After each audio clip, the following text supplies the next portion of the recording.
People must not fall victims to businesses' ambitions and greed. That's what Russia's Prime Minister said while visiting a town in northern Russia which has turned into a battlefield between workers and business owners. And, surprisingly, it took just a few hours before people started to receive long-owed salaries into their bank accounts. People have been waiting for quite a long time. But months of uncertainty without money and hope have thrown them onto the streets. A policeman tries to start negotiations, but he fails to persuade the crowd. Protesters say they no longer believe a single word. They want action. We want money.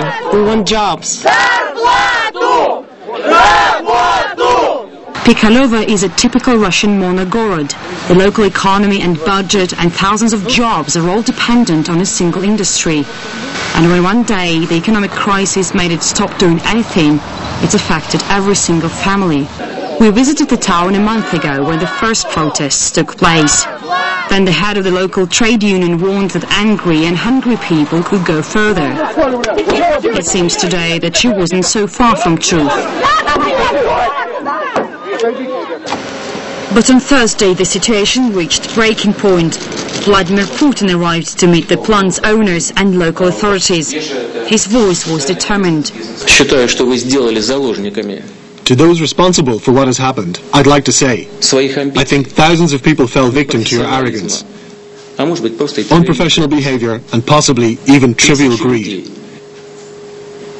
This is totally unacceptable. The Prime Minister has ordered all salaries owed to workers to be paid immediately. He also insisted agreements be signed aimed at reviving local industry. Earlier, Russia's State Duma Committee on Social Policy suggested nationalization. If this measure is approved, Pikalova could become the first such case in Russia's modern history. But some analysts say this is just not an option. This would be a serious political mistake. It will not help industry to revive. There will be a deadlock anyway. Sooner or later, the situation will repeat itself. It needs stronger management and working with people. Pikalova is just one of so-called monogorods in Russia. Many were created across the country during the Soviet-planned economy, and they all are suffering these days. And the future of these towns will depend on how authorities deal with this particular case.